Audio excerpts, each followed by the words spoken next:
एक बार की बात है, एक किसान था जो प्रतिदिन एक बेकर को 1 किलो मक्खन बेचा करता था। किसान से 1 किलो मक्खन खरीदने के कई महीने के बाद एक दिन बेकर ने किसान से प्राप्त मक्खन का वजन करने का फैसला किया, ये सुनिश्चित करने के लिए कि क्या वो वास्तव में पूरा किलो था। जब बेकर ने तौला तो उसे पता चला कि मक्खन 1 किलो से कम था। उसे बहुत गुस्सा आया। उसे लगा कि जैसे उसके साथ धोखा हो रहा है और उसने किसान को अदालत में ले जाने का फैसला किया। जब अदालत में जज ने किसान से पूछा कि वो मक्खन कैसे तौल रहा था, तो किसान ने कहा, योर ऑनर, मैं बहुत गरीब हूँ, मेरे पास मापने का सटीक उपकरण नहीं है। हालांकि मेरे पास उस मक्खन को मापने का एक पैमाना है जो मैं इस बेकर को बेच रहा था। तब जज ने उससे पूछा, वो मक्खन को किस पैमाने से नापता है? किसान ने कहा, योर ऑनर, मैं बेकर से 1 किलो रोटी तब से खरीद रहा हूँ जब उसने मुझसे मक्खन खरीदना शुरू किया था।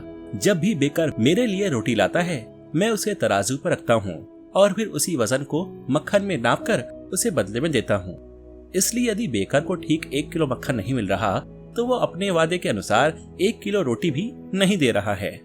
इसलिए यदि किसी को दोष देना है तो वो इस बेकर को ही देना चाहिए। जज ने सारा मामला समझ लिया और बेकर को उचित सजा दी। अगर हम अपने जीवन में देखेंगे तो हम पाएंगे हमें वही मिलता है जो हम दूसरों को देते हैं।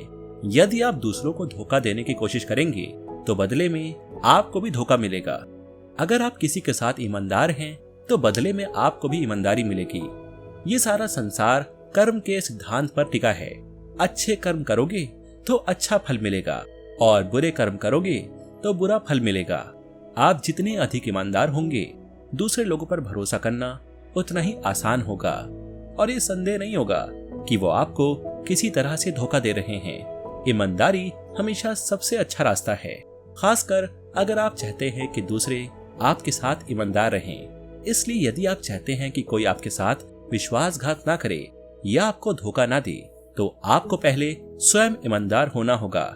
यदि आप एक ईमानदार जीवन जीने में सफल हो जाते हैं, तो आप एक सुखी जीवन जीने में भी सफल हो जाएंगे, क्योंकि एक ईमानदार जीवन ही सुखी जीवन की नींव है।